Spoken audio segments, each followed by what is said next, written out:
గోదావరికని మార్కండేయ కాలనీలో ఆస్తి వివాదాల కారణంతో కత్తితో దాడి చేసి హత్యాయత్నంకి పాల్పడ్డ నిందితుడు.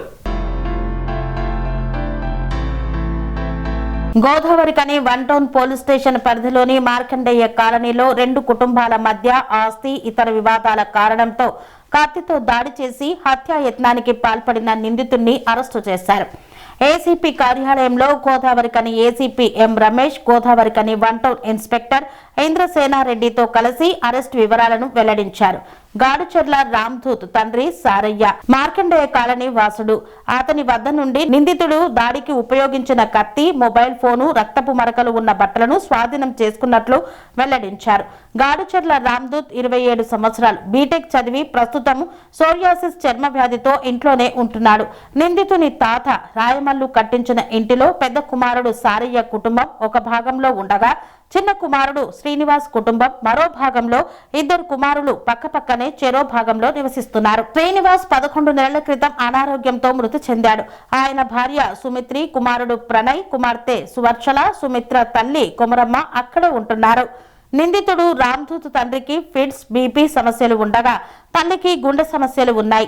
పిన్ని సుమిత్ర కిరాణా దుకాణంలో సిగరెట్లు, గుట్కా, పాన్ మసాలా అమ్ముతుండగా వాటి వాసన మరియు సిగరెట్ అక్కడే త్రాగడం వల్ల వచ్చే పొగ కారణంగా తమ ఆరోగ్యం దెబ్బతింటోందని రామ్దూత్ కుటుంబం పలుమార్లు అభ్యంతరం వ్యక్తం చేసింది. ఈ విషయంపై తరచూ గొడవలు జరిగాయి. అదేవిధంగా నిందితుని రామ్దూత్ తండ్రి చిన్ననాన్న కుటుంబ ఆస్తి తనకే వస్తుందని భావించి బాబాయి కుటుంబ సభ్యులను చంపాలని రామ్దూత్ నిర్ణయించుకున్నాడు. గత సంవత్సరం అక్టోబర్ 5న అమెజాన్ ద్వారా కొబ్బరి కత్తి కొనుగోలు చేసి ఇంట్లో దాచుకున్నాడు. హత్యకు గల కారణాలను ఒక నోట్బుక్ లో కూడా రాసుకున్నాడు. నిందితుని పథకంలో భాగంగా ఫిబ్రవరి 20, 2026న తెల్లవారుజామున సుమారు 5 గంటల సమయంలో పిన్ని సుమిత్ర నిద్రలేచి తలుపులు తీసి బాత్రూమ్ కు వెళ్లగా రామ్దూత్ కత్తితో పక్కింట్లోకి బాబాయ్ ఇంటికి వెళ్లి పడుకొని ఉన్న ప్రణయ్ పై ఛాతీ, భుజాలు, మెడపై దాడి చేశాడు. అరుపులు విని అడ్డుకున్న కొమరమ్మకు ముఖం, చెవి, చేతిపై గాయాలయ్యాయి. తరువాత సుమిత్రిపై కూడా ముఖం, చేతులపై కత్తితో దాడి చేసి తీవ్ర గాయాలు చేశాడు. అరుపులు విని అక్కడికి వచ్చిన చుట్టుపక్కల వ్యక్తులు నిందితుడిని అడ్డుకొని కత్తి లాక్కున్నారు. దాడి సమయంలో బట్టలపై రక్తం పడడంతో బట్టలు మార్చుకొని రామ్దూత్ ఇంటి నుండి పారిపోయాడు. వారిని మొదటగా గోదావరికని గవర్నమెంట్ హాస్పిటల్ కు, కరీంనగర్ 1 హాస్పిటల్ కు తీసుకువెళ్లారు, అడ్మిట్ చేశారు. నిందితుడు ప్రభుత్వ జూనియర్ కాలేజీ గ్రౌండ్ వద్ద దాక్కొని బస్టాండ్ కు వెళ్తున్నాడు అనే నమ్మదగిన సమాచారం మేరకు ఇన్స్పెక్టర్ ఇంద్రసేనారెడ్డి అక్కడికి వెళ్లి నిందితుడిని పట్టుకొని అదుపులోకి తీసుకున్నారు.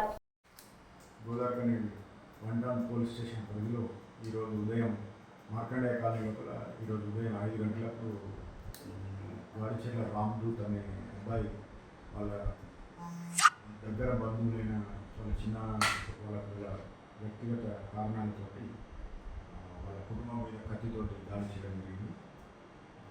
ఈ దాడికి గల కారణాలు ఏంటంటే ఈ ప్రణయ్ వాళ్ళు అక్కడ పెట్టుకున్నటువంటి చిన్న షాపు, సిగరెట్లు అమ్ముకోవడం, వాళ్ళు సిగరెట్ తాగడం వల్ల వచ్చేటువంటి పొగ ద్వారా మాకు ఇబ్బంది అవుతుందని, తర్వాత ఆస్తికి సంబంధించిన తగాదాలు ఉన్నాయి. దానివల్ల ఈ రామ్దూత్ ఒక పక్క ప్లాన్ తోటి ముందుగా వేసుకున్న పథకంతో అమెజాన్లో ఒక కత్తిని కూడా ఆర్డర్ చేసి డెలివరీ చేయించుకొని దాంతో ఈరోజు ఉదయం వాళ్ళ కుటుంబం మీద దాడి చేయడం జరిగింది. ఈ దాడి లోపల ప్రణయ్కి తీవ్ర గాయాలని, వాళ్ళ అదేవిధంగా ప్రణయ్ తల్లి సుమిత్రకు, వాళ్ళ అమ్మమ్మ కొమరమ్మ కూడా మీద గాయపడడం.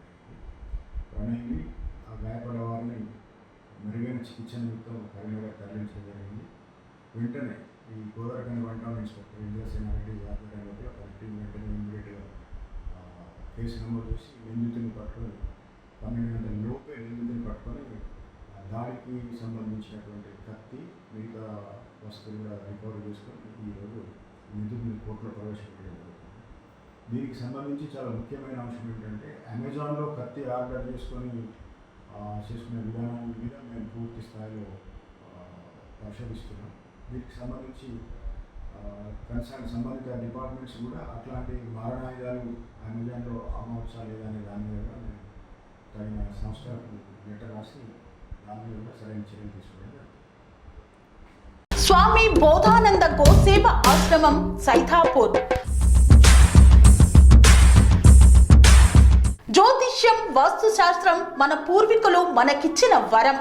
దుర్గాదేవి, కాలభైరవ ఉపాసనతో వాక్సిద్ధి పొందిన శ్రీ శ్రీ బోధానందగిరి స్వామివారు మీకు ఎలాంటి సమస్యలున్నా, వాటిలో ముఖ్యంగా ధన నష్టం, ఆరోగ్య నష్టం, భార్యాభర్తల మధ్య గొడవలు, ప్రేమించుకున్న వారు దూరం అవడం, ఎన్ని సంబంధాలు వచ్చినా పెళ్లి ముడి పడకపోవడం, రోడ్డు ప్రమాదాలు, అప్పుల బాధలు, వ్యవసాయంలో నష్టాలు, పెద్దల మాట పిల్లలు వినకపోవడం, ఆరోగ్య శాంతి, గృహశాంతి, మనశ్శాంతి లేకపోవడం, ఇలాంటి సమస్యలు ఉన్నట్లయితే ఒక్కసారి స్వామీజీని కలవండి.